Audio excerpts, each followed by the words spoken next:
Naghiwalay na kami. Hiwalay uli. Na kung ano namang dahilan. Ayaw ko na magsalita ng ano na baka ano naman yung ibang mga, siyempre may mga tagahanga rin siya. Baka sabihin na naman, sinisiraan ko na naman siya. Okay lang ba to? Naka-vlog eh. Para alam din nila, Nagtatanong. baka sabihin nila, okay lang kami. Oo, baka nga. May makita sa vlog, okay naman, pero hindi nila alam, totoo. Oo. Yan mga buddy, sa mapagpalang hapon po sa inyo lahat. So yung mga buddy, kakarating ko lang galing tayong labas at may nasikaso ulit. Yun mga buddy, ano ko lang to mga buddy, follow up ko lang doon sa video natin kahapon kay Kuya Renji nung pumunta siya dito kasi naayos natin yung shock natin sa likod. So bigla siyang pumunta dito mga buddy, so hindi namin inaasahan. Yun nga, pagkwento nga siya mga buddy sa kanyang pagdaraanan kasi kinamusta natin siya kung kamusta na siya. Wala namang intention yun mga buddy. May permiso po sa kanya yun, kinausap ko po siya. Kasi nga, nung kinamusta ko siya mga buddy, gusto ko rin ipakita sa inyo mga buddy kasi yung nakaraan nung mga video natin kay Nanay Gina, hinahanap sila lagi. Kasi nga si Kuya Renji yung nagdala kay Kuya dyan sa Tarlac. Kaya syempre sa akin hinahanap ni Nanay Gina, wala akong maisagot mga buddy. Kaya marami din nagtatanong kung kamusta si Kuya Renji. At yun nga, nung pumunta dito, tinanong ko na siya mga buddy. At hindi naman inaasahan na ganun pala yung nangyari sa kanya. At may mga nagko-comment kasi mga buddy, may mga nag-chat sa akin na ano mga buddy, hindi, kung ba below the belt siya mga buddy yung ano. Hindi pare-parehas, may mga naawa, may mga iba-iba kasi mga buddy, may mga iba-iba yung isip natin syempre, tsaka yung pangunawa natin, iba-iba yan. So, eto mga buddy, ano ko lang, follow up ko lang kasi nga may mga nagko-comment doon sa vlog natin na medyo part siguro talaga ng social media mga buddy kasi nga nasa social media tayo yung ganon. Saan kasi mga buddy, ayoko lang din maging yung makasakit ba ng tao din. Ang gusto ko lang naman sana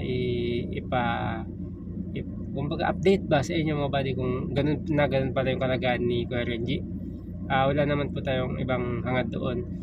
Kaso nga lang po may mga nagko-comment na about kay Ate LB po. Yun, sa akin po kasi mga buddy, ayokong, syempre yung ibang comment po kasi medyo bilang tao, masakit po talaga yun. Kaya pasensya na kayo mga buddy yung ibang comment.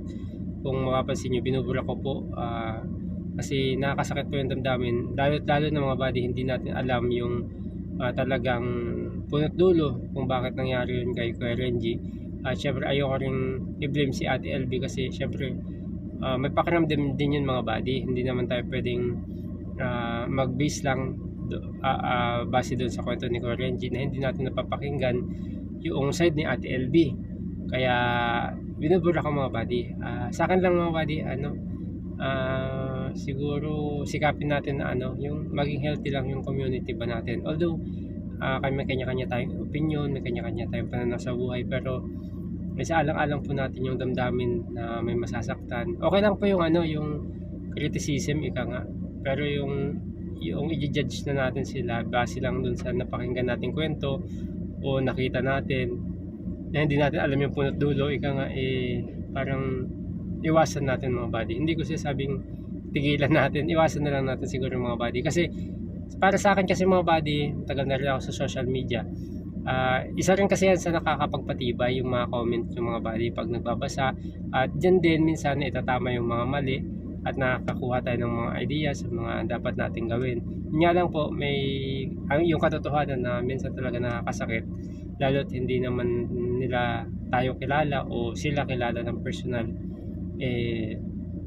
Medyo syempre pagbabasahin mo, hindi ka panipaniwala na sasabihin mong hindi ka nasasaktan. Kaya minsan nakakasakit po. May mga comment kasi doon na para sa akin mga buddy, below the belt na lalo't hindi pa naman natin nakausap si Ate LB kung ano yung naging dahilan o ano yung naging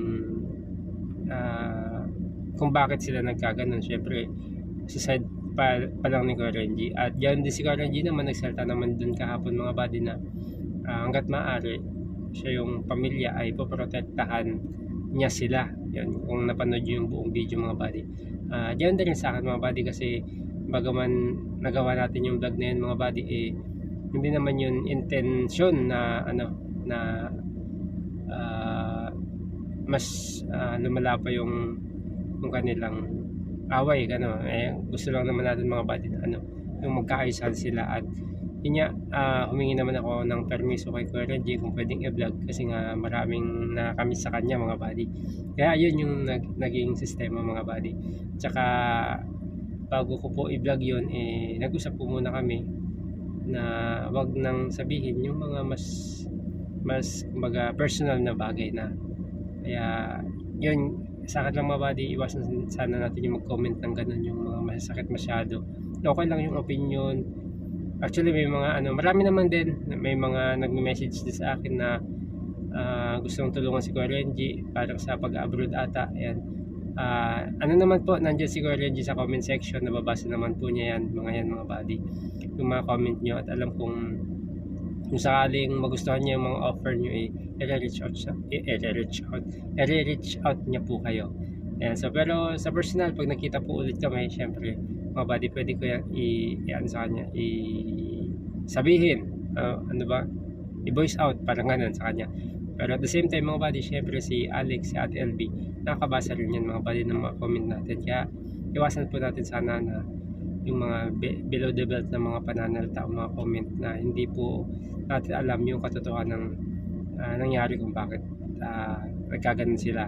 Sa atin lang po, sa akin lang, ipagdasal natin sila na maging okay, yun lang po, or maging maayos sila, di ba, na walang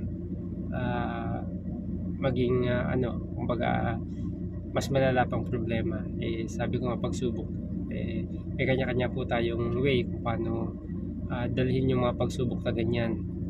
Kahit sino man po sa amin, ako man din po ay napapaharap sa mga ganyang pagsubok, pero syempre parang nasa sa atin yun kung paano natin sila i-handle. So maaring si Renji ngayon mga buddy ay syempre hindi niya rin ma-handle ng maayos siguro, pero gawin pa man mga buddy, ayun, ginawa ko lang yung follow-up na video para yun nga, paalala lang sa inyo mga buddy na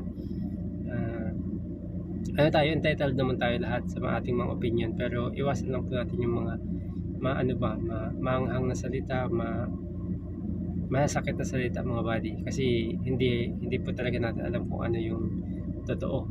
Mali natin sa mga susunod na araw makausap natin sa Ate LB o makita natin sa daan, pumayag siya na yun, makausap natin, di ba, para marinig din natin yung side nila, sa side niya, kasi lumalabas kasi mga buddy na parang yun, alam niyo no, yung ibig ko sabihin mga buddy, na parang side pa lang kasi na parang yung narinig natin. Pero gawin pa man, pagdasal po natin kung ano man yung kaya natin may tulong sa kanila, yun, sana mga buddy, mag-work pa sila, ano ba tawag doon, mag-work, hindi magtrabaho, basta alam niyo na ibig sabihin mga buddy. Hindi kasi ako magaling sa ganitong yung mga vlog, wala ako sa lugar para magpayo, kasi alam naman natin si Kuya Reggie ay mas marami ng karanasan kumpara sa akin sa buhay-buhay ng pamilya mga buddy. Sabi ko nga, magkakaiba tayo ng way kung paano i-handle ang ating mga sarili-sariling problema. So may kanya-kanya tayong paraan, may paraan si Kuya Reggie. So yun lang sa akin naman mga buddy, nagpaalala lang ako sa inyo mga buddy para at least maging healthy yung community natin. Pero entitled po kayo lahat sa inyong mga opinion.